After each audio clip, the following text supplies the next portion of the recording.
નમસ્તે મિત્રો, તપોવન વિદ્યાલય તરફથી આપ સર્વેનું હું હૃદયપૂર્વક સ્વાગત કરું છું। ધોરણ 9 વિષય સામાજિક વિજ્ઞાનની અંદર પાઠ 5 ભારત આઝાદી તરફ પ્રયાણ વિશે આપણે આગળ શીખીશું। તેમાં વાત કરીશું હિંદ છોડો ચળવળ, જે 1942 થી 43માં થઈ તેની વાત કરવાની છે। ત્યાર પછી હિંદ છોડો આંદોલન દરમિયાન હડતાલો થઈ તેની વાત કરવાની છે। ત્યારબાદ હિંદ છોડો આંદોલન દરમિયાન ભાગફોડની પ્રવૃત્તિઓની વાત કરવાની છે। ત્યારબાદ લડતને કથળી નાખવામાં સરકારની નિષ્ફળતા થઈ એની વાત કરવાની છે। ત્યાર પછી હિંદ ફોજ, આઝાદ હિંદ ફોજ અને સુભાષચંદ્ર બોઝની વાત કરવાની છે। ત્યાર પછી આઝાદ હિંદ ફોજ અને ઇન્ડિયન ઇન્ડિપેન્ડન્સ ફિલ્મની વાત કરવાની છે। ત્યાર પછી સુભાષચંદ્ર બોઝ દ્વારા કામચલાઉ સરકારની સ્થાપના કરવામાં આવી એની વાત, કામચલાઉ એટલે હંગામી ધોરણે જે સરકારની સ્થાપના કરવાની એની વાત કરવાની છે। ત્યાર પછી વાત કરીશું અંતિમ તબક્કો અને સુભાષ બાબુની શહીદીની વાત કરવાની છે।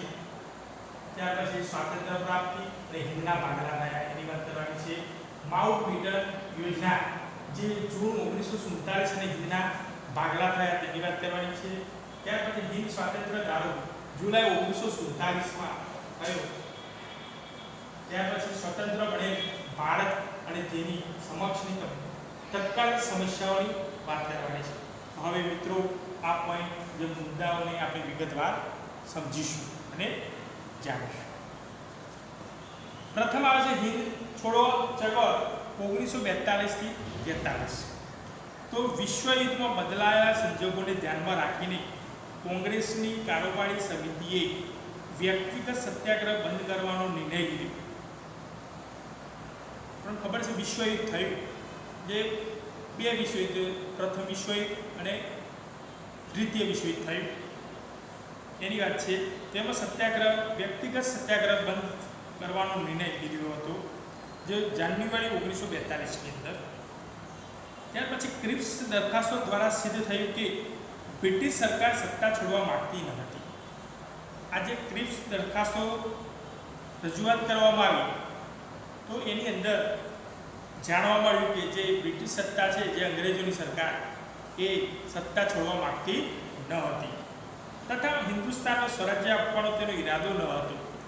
જે હિન્દુ હોય, હિન્દુસ્તાનો ભારતીય લોકો, એને સત્તા આપવા માટે ઇનકાર કરતી હતી। તે હિન્દની પ્રજાને છેતરવાનો પ્રયાસ કરે છે એવું લાગતા ભારતીયો હતાશ બની રોષે ભરાયા। હતાશ થવું એટલે નિરાશ થયા હતા। ગાંધીજીએ પ્રજાની નિરાશા દૂર કરી એક નવી આખરી લડત લડવા માટે તેઓને તૈયાર કર્યા અને આપણા મહાત્મા ગાંધીજીએ આ બધા હિન્દુઓને ખૂબ જ એકતા જળવવા માટે અને સંગઠિત થવા માટે ખૂબ જ પ્રયત્નો હાથ ધર્યા, લડત લડવા માટે પ્રયત્નો હાથ ધર્યા, તૈયાર કર્યા।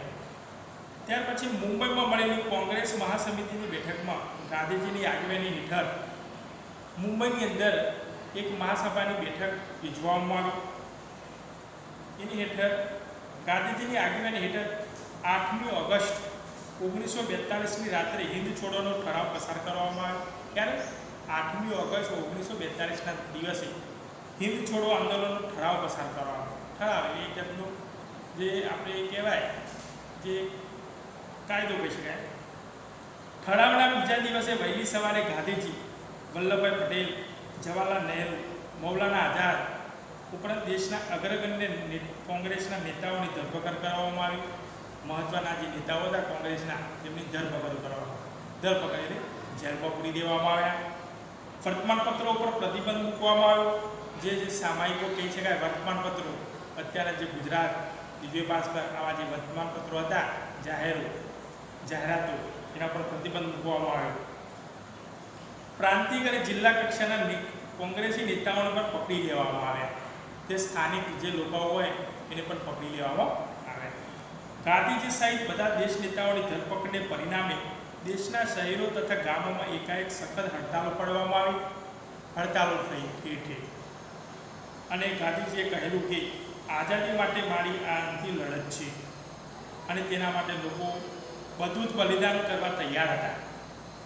તેમનું સૂત્ર હતું કે કરેંગ્યા મરેંગે, અને ગાંધીજીનું એક સૂત્ર હતું કરેંગ્યા મરેંગે, કે હું કામ લોકો માટે કરીશ, ગરીબ લોકો માટે કરીશ, ભલે મારું મૃત્યુ થાય ત્યાં સુધી.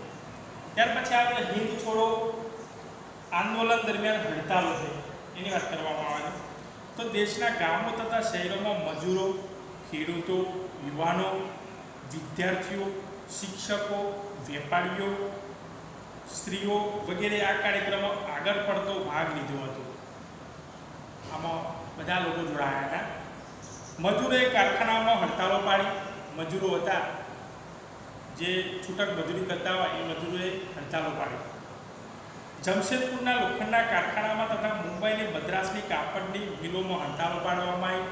જે કાપડની જે મિલો હતી તેમાં હડતાલો પાડવામાં આવી. અમદાવાદમાં કાપડની 75 મિલોના 1,40,000 મજૂરોએ 105 દિવસની શાંત અને અપૂર્વ હડતાલો પાડવામાં આવી. શાળા કોલેજોમાં હડતાલો પાડવામાં આવી અને જે શાળા કોલેજોની અંદર પણ હડતાલો પડી અને બંધ થઈ. અમદાવાદમાં 3.5 માસ સુધી બજારો પણ બંધ રહ્યા હતા. અમદાવાદની અંદર શાળા કોલેજો બંધ થઈ, બજારો બંધ રહ્યા હતા. ત્યાર પછી હિંદ છોડો આંદોલન દરમિયાન ભાગફોડની પ્રવૃત્તિઓ થઈ. ચારે તરફ લોકો હિંસક ટોળોએ ભાગફોડ કરી નાખી બજારોની અંદર. એની અંદર વાત કરીએ, દેશમાં ચારે તરફ લોકોનો ક્રોધ બ્રિટિશ સરકાર સામે ભભૂકી ઉઠ્યો. બ્રિટિશ સરકાર અંગ્રેજો સામે રોષ ભભૂકી ઉઠ્યો. શાંત દેખાવની સામે સરકારે દમન નીતિ અપનાવતા શહેરો તથા ગામડાઓના લોકોને ટોળાઓએ તાર, ટેલિફોન, રેલવે લાઈનો, સરકારી મકાનો, પોસ્ટ ઓફિસો, પોલીસ સ્ટેશન, સરકારી કચેરીઓ, પુલો, રસ્તાઓ, શાળા કોલેજોના મકાનો, રેલવે સ્ટેશનો વગેરે તોડી નાખ્યા. આ જાહેર મિલકતો કહી શકાય મિત્રો, એને તોડી નાખ્યા. મિલકતને લૂંટવાના અને આગ લગાડવાના બનાવો મોટા પ્રમાણમાં બન્યા હતા. મિલકતોને તોડી નાખવાના અને આગ લગાડવાના ઘણા બનાવો બન્યા હતા. રેલવેને વધુ નુકસાન થયું.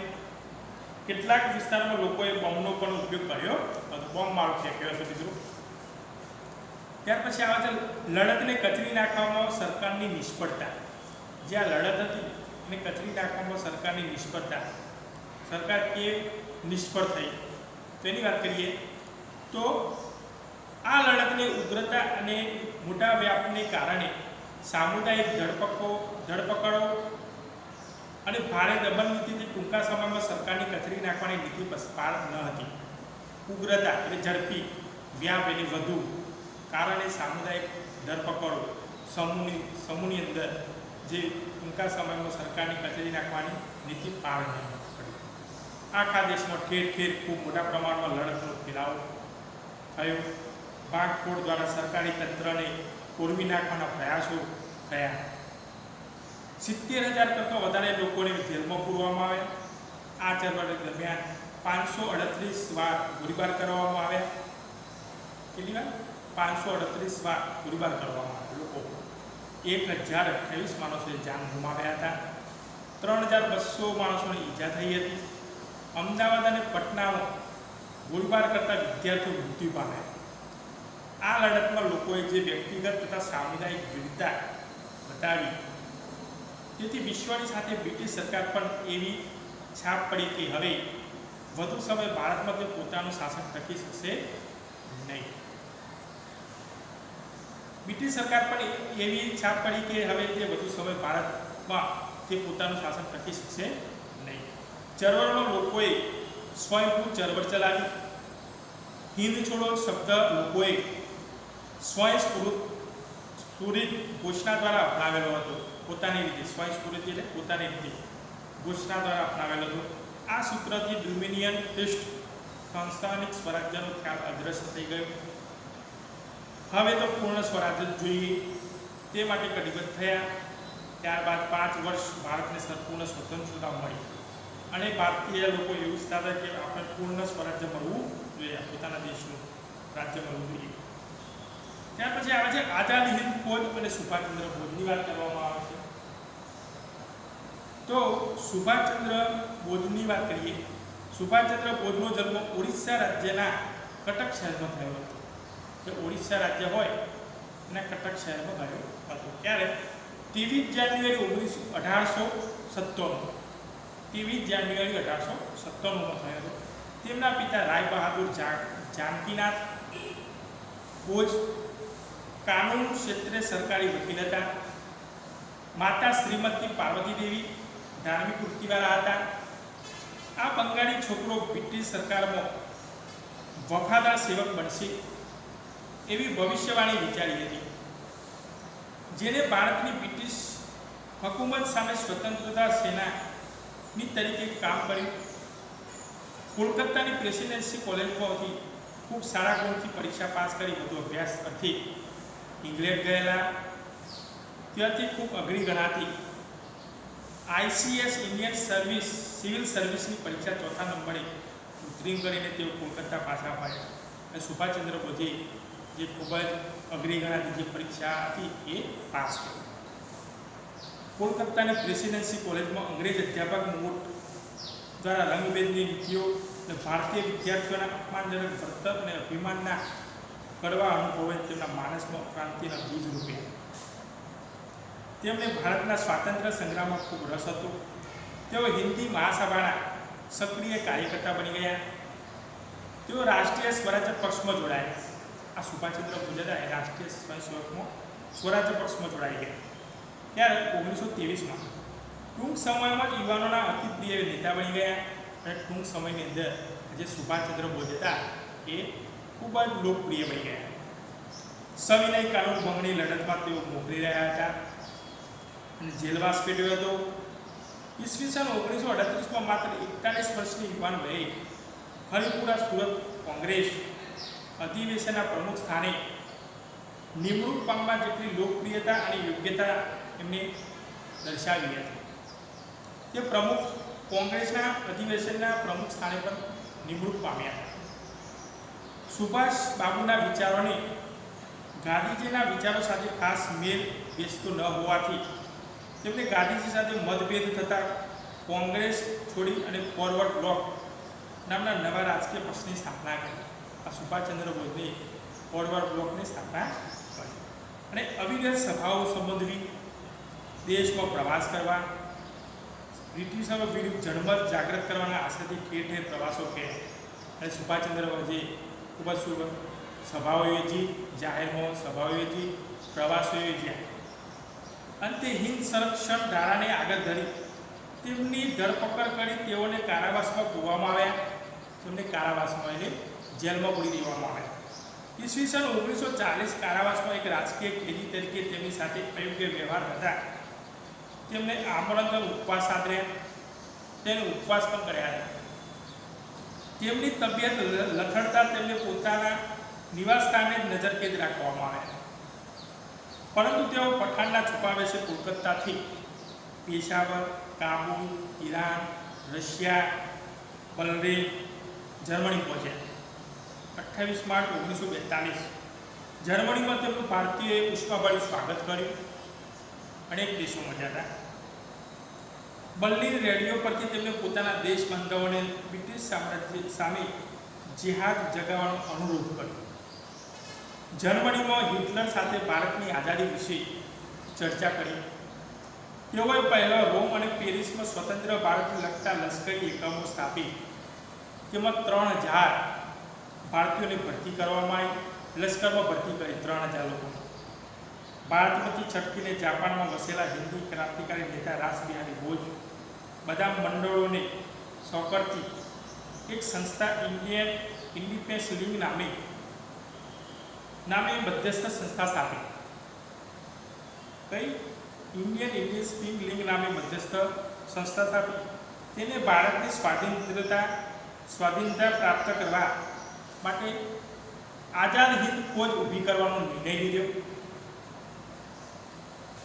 તેમના નામ ઉપરથી, સુભાષચંદ્ર બોઝના નામ ઉપરથી, આઝાદ હિંદ ફોજ નામ ઉપરથી ફોજ ઊભી કરવાનો નિર્ણય લીધો. તેમાં વિશ્વમાં જુદા જુદા દેશોમાં વસતા હિન્દીઓ જેવા કે મલાયા, જાપાન, ચીન, સુમેત્રા, જાવા, હોંગકોંગ, બોર્નિયો, અંદમાન બ્રહ્મદેશ જેને આપણે મ્યાનમાર કહેવાય છે, વગેરે જગ્યાએથી 100 જેટલા પ્રતિનિધિઓએ હાજરી આપી. જેમાં જાપાનના હાથમાં યુદ્ધકેદી તરીકે પકડાયેલા મોહનસિંઘે આ પરિષદમાં હાજરી આપી. જેમાં રાસબિહારી બોઝ પ્રમુખ તરીકે ચૂંટાયા હતા। આ વાત કરી મિત્રો સુભાષચંદ્ર બોઝનો જન્મ થયો, તેમને કઈ કઈ જગ્યાએ તેમની પરીક્ષાઓ પાસ કરી, તેમને જાહેર સભાઓ કરી, કઈ કઈ કામગીરી કરી તેની વાત કરી। ત્યાર પછી હવે વાત કરીશું આઝાદી ફોજ અને ઇન્ડિયન ઇન્ડિપેન્ડન્સ લીગની વાત કરવાની છે। અંગ્રેજોની કડક સુરક્ષા ભેદીને સુભાષચંદ્ર બોઝ એક સબમરીન દ્વારા બલ્લીની સિફતપૂર્વક જાપાન પહોંચ્યા 1943। આ એક જબ્બર સાહસ હતો। તેઓ રાસબિહારી બોઝ હિન્દુ મુક્તિની આ એક ફોજ ઇન્ડિયન ઇન્ડિપેન્ડન્સની લીગની સર્વોચ્ચ નેતાગીરી સુભાષચંદ્ર બોઝને સંભાળી લેવાનું આમંત્રણ મળ્યું। આ ફોજ માત્ર હિન્દી સૈનિકોની અને હિન્દી અધિકારીઓની અને ભારતની મુક્તિ માટે જ લડશે એમ નક્કી થયેલ, જેમાં જાપાન અને અગ્નિ એશિયાના હિન્દુઓની મદદ મળી। જાપાનના વડાપ્રધાન ટોજો સાથે મુલાકાત થઈ, તેમને હિંદના પૂર્ણ સ્વરાજ્ય માટે તમામ પ્રકારની સહાય જાપાન કરશે તેવું નક્કી થયું।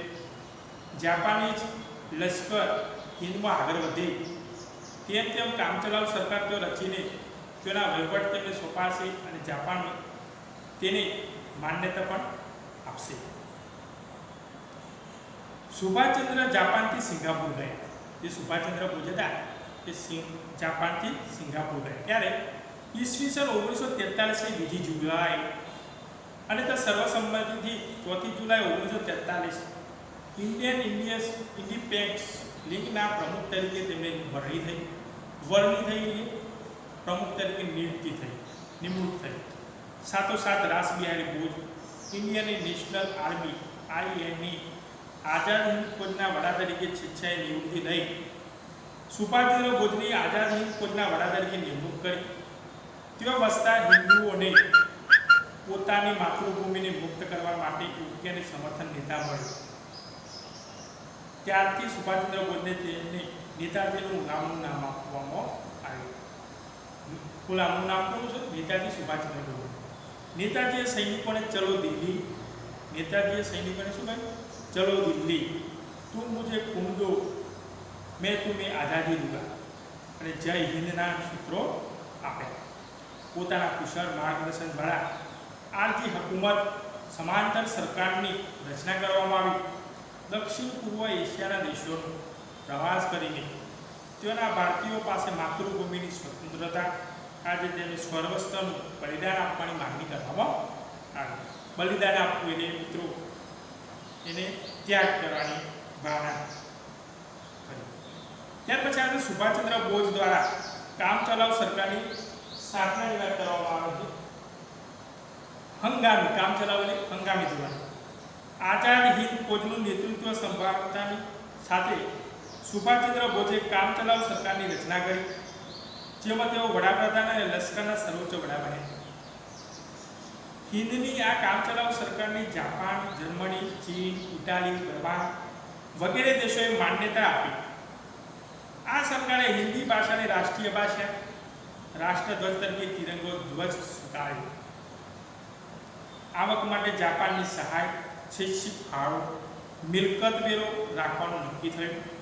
નેતાજીએ 1943 અંદમાન નિકોબાર ટાપુઓની મુલાકાત લઈ આ ટાપુઓને અનુક્રમે શહીદ અને સ્વરાજ્ય નામ આપ્યા। આ સુભાષચંદ્ર બોઝે જે આપણા જે ટાપુઓ છે અંદમાન નિકોબાર ટાપુઓની મુલાકાત લઈ અને તે ટાપુઓને અનુક્રમે આપણે શહીદ અને સ્વરાજ્ય નામ આપ્યા। ત્યાર પછી આપણે અંતિમ તબક્કો અને સુભાષબાબુની શહીદી। તો નેતાજીના નેતૃત્વ હેઠળના સૈન્યની ટુકડીઓને રંગૂન, ગોમ, કોહિમા, હાલના નાગાલેન્ડની રાજધાનીના વગેરે પ્રદેશો કબજે કરવા લઈ લેવા। મે 1944 ઉપર ઇમ્ફાલ, હાલના મણિપુરની રાજધાની પણ જીતી ગઈ। પરંતુ બીજા વિશ્વયુદ્ધના આ સમયગાળા દરમિયાન અમેરિકાએ બ્રિટન તરફથી યુદ્ધમાં ઝુકાવ્યો અને જાપાનના નાગાસાકી અને હિરોશીમા શહેરો પર બોમ્બ વર્ષા કરતા જાપાને શરણાગતિ સ્વીકારી, જેથી નેતાજીની આઝાદ હિંદ ફોજની મળતી જાપાનની સહાય બંધ થઈ। તદુપરાંત બ્રિટનના હવાઈ જહાજોની આઝાદ હિંદ ફોજ ઉપરના બોમ્બમારોને લીધે સ્થિતિ વધુ વણસી હતી. જે જાપાનના જે હતા નાગાસાકી અને હિરોશીમા ઉપર બોમ્બ વર્ષા થઈ હતી, જેના કારણે ખૂબ જ લોકો મૃત્યુ પામ્યા હતા, ખૂબ જ અસર થઈ હતી. નેતાજી સુભાષચંદ્ર આ કપરી પરિસ્થિતિમાં વિમાન મારફતે બેંગકોક, સાગોન, ફોર્મોસા ટાપુના તાઇપાન વિમાન મથકે પહોંચ્યા, પણ વિમાનમાં અકસ્માતથી આગ લાગતા હોસ્પિટલમાં સારવાર દરમિયાન અવસાન પામ્યા. 18 ઓગસ્ટ 1945 અલ્બત સુભાષબાબુનું આ વિમાન અકસ્માતમાં અવસાન થયું. તે બાબત આજે પણ એક વણઉકેલું રહસ્ય છે. મિત્રો, આ રહસ્ય છે. એવું કહેવામાં આવે છે કે સુભાષચંદ્ર બોઝ એ વિમાન મથકે ગયા હતા અને અચાનક ચાલુ વિમાન મથકે આગ લાગી હતી અને તેઓ મૃત્યુ પામ્યા હતા. એક રહસ્ય બની ગયું છે મિત્રો. ત્યાર પછી સ્વાતંત્ર્ય પ્રાપ્તિ અને હિંદના ભાગલાની વાત કરવામાં આવે છે. તો આઝાદી ફોજના પકડાયેલા સેનાપતિઓ ઉપર રાજદ્રોહનો કેસ ચલાવાયો. ભુલાભાઈ દેસાઈ અને જવાહરલાલ નહેરુ ફોજ વતી કેસ લડ્યા, પણ બ્રિટિશ સરકારે આ સેનાપતિઓને સજા કરી, જે પ્રચંડ લોક વિરોધ થતા પાછી ખેંચવી પડી. અને આ બનાવથી અને મુંબઈના નૌકા વિગ્રહ 1946ના લીધે અંગ્રેજોએ ભારતને સ્વરાજ્ય આપવાની વાટાઘાટો શરૂ કરી અને બ્રિટનના ત્યાર પછી વાત કરીએ. બ્રિટનના વડાપ્રધાન ઇટલીએ જાહેરાત કરી કે બ્રિટિશ સરકાર કેબિનેટ મિશન મુજબ રચનાર હિન્દ સરકારને હિન્દની તમામ સત્તાઓ સોંપી જૂન 1948 સુધીમાં વિદાય લેશે. બ્રિટનના વડાપ્રધાન કોણ હતા? ઇટલી. દરમિયાનમાં હિન્દના વાઇસરોય તરીકે વેવેલની જગ્યાએ માઉન્ટ બેટનની નિમણૂક કરવી. તે વખતે હિન્દમાં ફાટી નીકળેલા રમખાણો એટલે તોફાનો કહી શકાય લીધે દેશની સ્થિતિ વધુ કરુણ હતી. દયાજનક. બંધારણ સભાની રચના માટે જુલાઈ 1946ની ચૂંટણીમાં કોંગ્રેસને 210માંથી 201 અને મુસ્લિમ લીગને 78માંથી 73 બેઠકો મળેલી. પરિણામે લીગે પાકિસ્તાન માટે પ્રબળ માગણી કરી અને સરકાર ઉપર દબાણ લાવવા 16 ઓગસ્ટ 1946ને સીધા પગલાં તરીકે મારવાનો 16 ઓગસ્ટ 1946ને સીધા પગલાં તરીકે પાડવાનો આદેશ કરતા સમગ્ર હિન્દમાં કોમી હુલ્લડો, કોમી તોફાનો ફાટી નીકળ્યા. તોફાનો આ જોતા સરદાર પટેલ, નહેરુ સહિતના કોંગ્રેસના નેતાઓને લાગ્યું કે પાકિસ્તાનની માગણી સ્વીકાર્યા સિવાય અન્ય કોઈ વિકલ્પ નથી. કહેવાનો મતલબ પાકિસ્તાનની જે માગણી હોય એને સ્વીકારી લેવી, કોઈ વિકલ્પ નથી એવું કહેવામાં આવે. મુસ્લિમ લીગ અને જિન્નાના હઠાગ્રહથી બંધારણ સભાનો મુસ્લિમ લીગ દ્વારા બહિષ્કાર થયો. બહિષ્કાર કરવાનો વિરોધ દર્શાવવામાં આવ્યો. લીગે 31 જાન્યુઆરી 1947માં પાકિસ્તાન પ્રાપ્તિ માટે જલદ કાર્યક્રમના આગ્રહના લીધે હિન્દ વિભાજન સ્વીકારવાની પરિસ્થિતિ પેદા થઈ. આ સંજોગોમાં માઉન્ટ બેટને નહેરુ અને સરદારને સમજાવ્યું કે અનેક સ્વાયત્ત અને વિરોધી એકમોની વાળી નિર્બળ કેન્દ્ર સરકાર કરતાં કેન્દ્રને આધીન એવા વહીવટના જે એકમો હોય એની સાથેના સુદૃઢ કેન્દ્ર સરકાર ધરાવતું હિન્દ વધારે શાંતિ ભોગવી શકશે. નેતાઓને આ દલીલ યોગ્ય લાગી. તેઓએ નહેરુ અને સરદારે ગાંધીજી સાથે પરામર્શ કર્યો, ચર્ચા વિચારણા કરી, પરામર્શ કર્યો. ગાંધીજીએ ના છૂટકે હિન્દના ભાગલાની વ્યવસ્થાનો ભારે હૈયે સ્વીકાર કર્યો. ત્યાર પછી વાત આવે છે માઉન્ટ બેટન યોજના. જૂન 1947 અને હિન્દના ભાગલા. વાઇસરોય માઉન્ટ બેટને પોતાનું સ્થાન સંભાળી લીધું. લોર્ડ માઉન્ટ બેટને પોતાનું સ્થાન સંભાળી લીધું હતું. કૌંસમાં 24 માર્ચ 1947 તેમના મતે હિન્દના ભાગલા કરવા સિવાય હવે કોઈ ઉપાય બાકી બચતો ન હતો. હિન્દના ભાગલા કરવાની વાત ચાલતી હતી. સરદાર પટેલ જેવા કેટલાક વાસ્તવદર્શી નેતાઓએ પણ આ વાત સ્વીકારી લેવા આગ્રહ કર્યો હતો. આ સંજોગોમાં લાંબી ચર્ચા વિચારણા અંતે વાઇસરોય માઉન્ટ બેટને અખંડ હિંદના 2 ભાગલા કરવાની આખરી યોજના રજૂ કરી. 3 જૂન 1947 જેને માઉન્ટબેટન યોજના તરીકે ઓળખવામાં આવે છે. 3 જૂન 1947 જેને માઉન્ટબેટન યોજના તરીકે સ્વીકારે છે. કોંગ્રેસ અને મુસ્લિમ લીગે આ યોજનાનો સ્વીકાર કર્યો. જો કે વાઇસરોય માઉન્ટબેટને પંજાબ, બંગાળની હિન્દુ બહુમતી વિસ્તારોને હિંદ સાથે અને મુસ્લિમ બહુમતીવાળા વિસ્તારોને પાકિસ્તાન સાથે તથા વાયવ્ય સરહદ પ્રાંત બલુચિસ્તાન અને સિલહાટ વિસ્તારોને પણ પાકિસ્તાન સાથે જોડાવાના નિર્ણયને બહાલીને મંજૂરી આપી. ત્યાર પછી હિન્દ સ્વાતંત્ર્ય ધારો જુલાઈ 1947 વાઇસરોય માઉન્ટબેટનની યોજના અનુસાર બ્રિટિશ પાર્લામેન્ટે હિન્દ સ્વાતંત્ર્ય ધારો જુલાઈ 1947 પસાર કરવામાં આવ્યો. શું કહેતો? વાઇસરોય માઉન્ટબેટનની યોજના અનુસાર બ્રિટિશ પાર્લામેન્ટે હિન્દ સ્વાતંત્ર્ય ધારો જુલાઈ 1947 પસાર કરવામાં આવ્યો. આ ધારા મુજબ ભારતીય સંઘ પ્રથમ ગવર્નર જનરલ તરીકે માઉન્ટબેટને પાકિસ્તાને જનાબ જીનાને પસંદ કરવામાં આવ્યો. આ ધારાથી હિન્દની પરાધીનતાનો અંત આવ્યો. માટે જ ગાંધીજી આ ધારાને બ્રિટિશ સરકાર દ્વારા હિન્દને આપવામાં આવેલો એકમાત્ર શ્રેષ્ઠ અને શ્રેષ્ઠકર ધારો કહે છે. ધારો એટલે કાયદો કહે છે. શ્રેષ્ઠ સાહેબ બ્રિટિશ શાસનના અંતિમ વાઇસરોય માઉન્ટબેટન દ્વારા સત્તા સોંપવાની કાર્યવાહી શરૂઆત નવી દિલ્હીમાં એક સમારંભ યોજી શરૂ કરાઈ. કાર્યક્રમ કહી શકાય. 14મી ઓગસ્ટ 1947ની મધ્યરાત્રે ધ્વજવંદન ઉપરથી ઇંગ્લેન્ડનો રાષ્ટ્રધ્વજ યુનિયન જેક નીચે ઉતાર્યો. અને ભારતનો તિરંગી રાષ્ટ્રધ્વજ ફરકાવવામાં આવ્યો. માઉન્ટબેટને ભારતની સ્વતંત્રતા આપતા દસ્તાવેજો ભારતના પ્રથમ હિન્દી ગવર્નર જનરલ તરીકે નિયુક્ત થયેલ કોણ હતા? ચક્રવર્તી શ્રી રાજગોપાલાચાર્યને સોંપવામાં આવ્યા. સત્તા હસ્તાંતરણની સઘળી કાર્યવાહી પૂરી થઈ. સમગ્ર વાતાવરણ આનંદની લહેરાથી ગુંજી ઉઠ્યું. 15મી ઓગસ્ટ 1947 સુંદર પ્રભાત ઉગ્યું. સમગ્ર ભારત દેશની જનતાએ આનંદ અને ઉલ્લાસથી પ્રથમ સ્વાતંત્ર્ય દિનની ઉજવણી કરવામાં આવી. ઠેર ઠેર તોરણો બંધાયા, શાળાઓમાં મીઠાઈ વેચાઈ. અનેકોએ પ્રતિજ્ઞા પૂરી થવાથી રાહત અનુભવી. પણ મહાત્મા ગાંધીજી હિન્દ વિભાજનની વેદનાથી દુઃખી હોય કે ઊંડા શોક અને ચિંતનમાં ડૂબેલા હતા. ત્યાર પછી છેલ્લે આવે મિત્રો સ્વતંત્ર બનેલ ભારત અને તેની સમક્ષની તત્કાલીન સમસ્યા. માઉન્ટબેટન યોજના અને હિન્દ સ્વતંત્ર ધારો ના પરિણામે હિન્દુસ્તાને વિભાજિત એટલે અલગ થયું. સ્વતંત્રતા ભારત અને પાકિસ્તાન એ 2 દેશોના સ્વરૂપમાં જોવા મળ્યું. ભારત અને પાકિસ્તાન.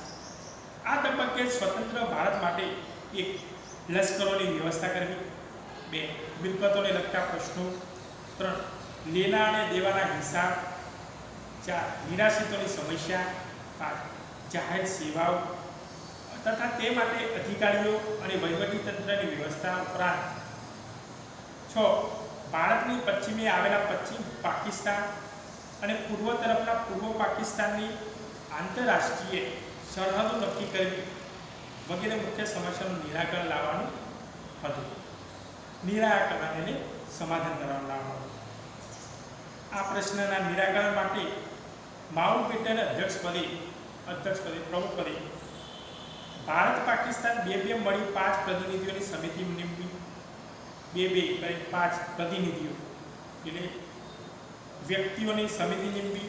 આ સમિતિએ આવા પ્રશ્નોના ઉકેલ માટે સંબંધિત પ્રશ્નોના જાણકાર તજજ્ઞોના જુદા જુદા પંચો નિયુક્ત કર્યા. તજજ્ઞો એટલે જે વિષય નિષ્ણાંત કહેવાય, તજજ્ઞો કહેવાય. અને મતભેદ પ્રસંગે ભારતના ભૂતપૂર્વ મુખ્ય ન્યાયાધીશના અધ્યક્ષપદે ભારતના અને પાકિસ્તાનના એક પ્રતિનિધિત્વનું બનેલું લવાદી પંચે જે ચુકાદો આપે તેને આખરી માનવાનું બંને રાષ્ટ્રોએ સ્વીકાર્યું. ભારતીય લશ્કરના સરસેનાપતિએ લશ્કર અને લશ્કરી સરસરંજામનું વિભાજન પૂર્ણ કરતા બ્રિટિશ લશ્કરે ભારતમાંથી વિદાય લીધી. બ્રિટિશ સરકારે ભારતમાંથી વિદાય લીધી ફેબ્રુઆરી 1948માં. લશ્કરી, ન્યાયિક અને વહીવટી વગેરે સેવા આપનાર અધિકારીઓને ભારત પાકિસ્તાન વિકલ્પ કરવાની તથા તે સંબંધી પગાર ભથ્થા, નોકરીની સલામતીની ખાતરી અપાઈ. ભારત અને પાકિસ્તાન છોડી આવનારા નિર્વાસિત નાગરિકો તેમની તથા બંને દેશોની મિલકતો, રોજગાર, વ્યવસાય વગેરે સમસ્યાઓને ધૈર્ય અને પુણ્યપૂર્વક ઉકેલવામાં આવે. ભારતમાં કેટલા રાજ્યો હતા? 562 જેટલા દેશી રજવાડાઓને સ્વતંત્ર ભારત સંઘમાં જોડાવાનો વગેરે પ્રશ્ન સરદાર વલ્લભભાઈ પટેલે તેમના દ્રઢ નિશ્ચય, લોખંડી મનોબળ અને મુસદ્દીપૂર્ણ વાટાઘાટો વડે ઉકેલ્યો. 562 રજવાડા હતા, દેશી રજવાડા. એને ઉકેલવા માટે સરદાર વલ્લભભાઈએ ખૂબ જ કામગીરી કરી. આમ છતાં વિભાજનને લીધે થયેલ કોમી રમખાણોની અસરો, મહાત્મા ગાંધીજીની હત્યાનો આઘાત, સ્વતંત્ર ભારતને સુશાસન આપી પગભર બનાવવું, કૃષિ ક્ષેત્રની નબળી સ્થિતિ, દેશમાં શાંતિ અને સુલેહનું વાતાવરણ ઊભું કરવું, દેશની આંતરબાહ્ય સુરક્ષા જેવા પ્રશ્નોના નિરાકરણ વગેરે બાબતો માટે લાંબા ગાળાના આયોજન આવશ્યક બની રહ્યા હતા.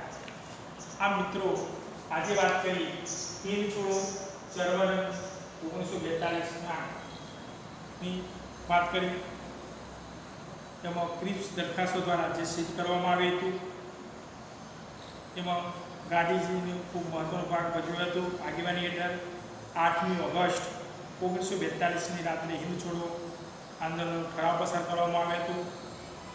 એમાં અનેક મહાત્મા ગાંધીજી, સરદાર વલ્લભભાઈ પટેલ, જવાહરલાલ નહેરુ બધા જ લોકો જોડાયા હતા.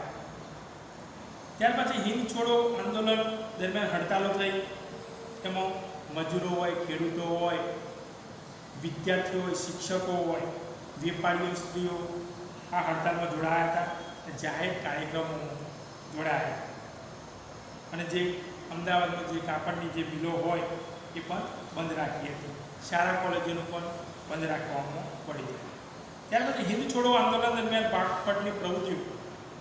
તો હિંદ છોડો આંદોલન વખતે દેશ ભભૂકી ઉઠ્યો અને પોસ્ટ ઓફિસો હોય, પોલીસ સ્ટેશનો હોય, પુલો હોય, જાહેર સ્ટેશનરી, સરકારી કચેરીઓ, પુલો, રસ્તા, શાળા કોલેજોમાં તોડફોડ કરવામાં આવી. રેલવે સ્ટેશને નુકસાન કરવામાં આવ્યું. બોમ્બમારો ફેંકવામાં આવ્યા. ત્યાર પછી લડતને કચરી નાખવામાં સરકારની નિષ્ફળતા. તો એમાં લગભગ સરકારી તંત્રને તોડી નાખવામાં લગભગ 70,000 કરતાં વધારે લોકો જેલમાં પુરાયા હતા. 538 વાર ગોળીબારો કરવામાં આવ્યા હતા. એમાં લગભગ 1028 માણસો જાન ગુમાવ્યા હતા. ત્યાર પછી આઝાદ હિંદ ફૌજ અને સુભાષચંદ્ર બોઝની વાત કરીએ કે એનો જન્મ, સુભાષચંદ્ર બોઝનો જન્મ ઓડિશા રાજ્યના કટક શહેરમાં થયો હતો. 23 જાન્યુઆરી 1857માં થયો હતો. યાદ રાખજો. તેમના પિતાનું નામ હતું રાય બહાદુર. જાનકીનાથ બોઝ કાનૂન ક્ષેત્રે તે પોતે વકીલ હતા. તેમની માતાનું નામ હતું પાર્વતી દેવી, ધાર્મિક વૃત્તિવાળા હતા અને તેમને ભવિષ્યવાણી પણ કરવામાં આવી હતી. તે ખૂબ જ હોશિયાર પણ હતા. તે સારી કોલેજમાં ભણ્યા હતા, અભ્યાસ કર્યો હતો અને તે ઇંગ્લેન્ડ ગયા હતા. અને ત્યાર પછી તેમને ICS ઇન્ડિયન સિવિલ સર્વિસ પરીક્ષા 4થા નંબરે પાસ કરી એ વખતે. અને તે પોતે એક કોલકાતાની અંદર કોલેજમાં તે અંગ્રેજ અધ્યાપક તરીકે તે જોડાયા હતા. આમ રાષ્ટ્રીય સ્વરાજ્ય પક્ષમાં તે જોડાઈ યુવાના અતિપ્રિય નેતા બની ગયા. નાની ઉંમરે નેતા બની છતાં તે લોકપ્રિય બની ગયા. સુભાષબાબુના વિચારો અને ગાંધીજીના વિચારો સાથે ખાસ મેળ બેસતો ન હતો. ત્યાર પછી અનેક લોકોને જાહેરમાં ધરપકડ કરવામાં આવી હતી. 1940માં કારાવાસમાં ઘણા લોકોને પૂરી દેવામાં આવ્યા. આમ સુભાષચંદ્રએ ખૂબ જ અગત્યનો ભાગ રહેલો છે. ત્યાર પછી વાત કરીએ આઝાદ હિંદ ફૌજ અને ઇન્ડિયન ઇન્ડિપેન્ડન્સ લીગ. તો આઝાદ હિંદ ફૌજની અંદર વાત કરીએ તો જાપાન બલ્લેથી સિફતપૂર્વક જાપાન પહોંચ્યા 1943માં સુભાષચંદ્ર બોઝ. અને તેમની નેતાગીરી સંભાળી હતી. સુભાષચંદ્ર બોઝે સૈનિકોને સૂત્ર આપ્યું હતું, ચલો દિલ્હી, તું મુझे खून दो, मैं तुम्हें आज़ादी दूंगा. અંગ્રેજોને કહ્યું. જય હિન્દના નારા લગાવ્યા, સૂત્રો આપ્યા હતા. સુભાષચંદ્ર બોઝ દ્વારા કામચલાઉ સરકારની સ્થાપના થઈ. કામચલાઉ હંગામી ધોરણે સરકારની સ્થાપના કરવામાં આવી. અંતિમ તબક્કો સુભાષબાબુની શહીદી.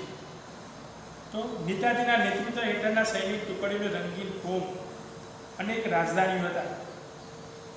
ત્યાર પછી નેતાજી આઝાદીની ફોજની ભરતી જાપાનની સહાય બંધ થઈ.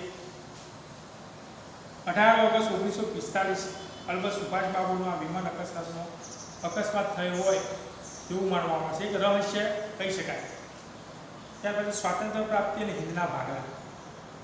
તો આઝાદ ફોજના પકડાયેલા સેનાપતિઓ ઉપર રાજદ્રોહનો કેસ ચલાવાયો. એમાં અંદર વિખવાદો ચાલતા હતા, વાટાઘાટો ચાલતા હતા. તે વખતે વડાપ્રધાન, બ્રિટનના વડાપ્રધાન હતા, કેટલી હતા, એને જાહેરાત કરી હતી, તમામ સત્તાઓ સોંપી જૂન 1847 સુધીમાં વિદાય લેશે. લોર્ડ માઉન્ટબેટનની નિમણૂક કરવામાં આવી. ત્યાર પછી આગળ માઉન્ટબેટન યોજના 1947 અને હિંદના ભાગલા. તો વાઇસરોય માઉન્ટબેટને પોતાનું સ્થાન સંભાળી લીધું. ત્યારે 24 માર્ચ 1947ના દિવસે. ત્યારબાદ સરદાર પટેલ જેવા કેટલાક વાસ્તવદર્શી નેતાઓએ પણ આ સ્વીકારી આગ્રહ કર્યો હતો. ભાગલા કરવાની આખરી યોજના રજૂ કરી 3 જૂન 1947 જેને માઉન્ટબેટન યોજના તરીકે ઓળખે છે. ત્યાર પછી હિન્દ સ્વાતંત્ર્ય ધારો જુલાઈ 1947ની વાત કરીએ આપણે. તો વાઇસરોય માઉન્ટબેટનની યોજના અનુસાર બ્રિટિશ પાર્લામેન્ટ હિન્દ સ્વાતંત્ર્ય ધારો 1947માં પસાર કરવામાં આવ્યો. તેના ગવર્નર માઉન્ટબેટન હતા. પાકિસ્તાનને જનાબ જીન્નાને પસંદ કરવામાં આવ્યા. એને શ્રેષ્ઠ ધારો કહેવામાં આવે છે, કાયદો કહેવામાં આવે છે. ત્યારબાદ ભારતના પ્રથમ હિન્દ ગવર્નર જનરલ તરીકે ચક્રવર્તી શ્રી રાજગોપાલચારીને સોંપવામાં આવ્યા. છેલ્લું આવે છે સ્વતંત્ર બની ભારત અને તેની સમક્ષની તત્કાલીન સમસ્યાઓ. તો માઉન્ટબેટન યોજના અને હિન્દ સ્વાતંત્ર્ય ધારાના પરિણામે હિન્દુસ્તાનને વિભાજિતમાં આ તબક્કે વહેંચવામાં આવે છે. એક લશ્કરોની વ્યવસ્થા કરવી, મિલકતોને લગતા પ્રશ્નો ઉઠાવવા, લેણા અને દેવાના હિસાબ, નિરાશ્રિતોની સમસ્યાઓ, ગરીબ લોકો નિરાશ્રિતો માટે વ્યવસ્થા કરવી, જાહેર સેવાઓ તથા તે માટે અધિકારીઓ, વહીવટી વ્યવસ્થા, તંત્રની વ્યવસ્થાઓ, ભારતની પશ્ચિમે આવેલા પશ્ચિમ પાકિસ્તાન, પૂર્વ તરફના પૂર્વ પાકિસ્તાન, આંતરરાષ્ટ્રીય સરહદો નક્કી કરેલી વગેરે મુખ્ય સમસ્યાનું નિરાકરણની વાત કરવામાં આવે છે. ત્યાર પછી મિલકતો, રોજગાર, વ્યવસાય વગેરે સમસ્યાઓ પૂર્વક ઉકેલવામાં આવી. ભારતના 562 જેટલા દેશી રજવાડો હતા. તેમાં સરદાર વલ્લભભાઈએ આગેવાની હેઠળ વાટાઘાટો વડે ઉકેલ્યા. આ આજે આપણે ખૂબ જ અગત્યની વાત કરી. લગભગ ભારતના 562 જેટલા રજવાડા, જે દેશી રજવાડા કહી શકાય, એમાં જોડાયા હતા. એમાં મુખ્યત્વે સરદાર વલ્લભભાઈએ ખૂબ જ અગત્યનો ભાગ ભજવ્યો. આમ વિભાજનને લીધે થયેલ કોમી રમખાણોની અસરો થઈ. મહાત્મા ગાંધીજીની હત્યાનો આઘાત સ્વતંત્ર ભારતને સુશાસન આપી પગભર બનાવી. દેશની આંતરબાહ્ય સુરક્ષા જેવા પ્રશ્નોના નિરાકરણ માટે લાંબા ગાળાના આયોજન અવશ્ય બની રહ્યા છે. આ ખૂબ જ મહત્વનું અસ્તુ.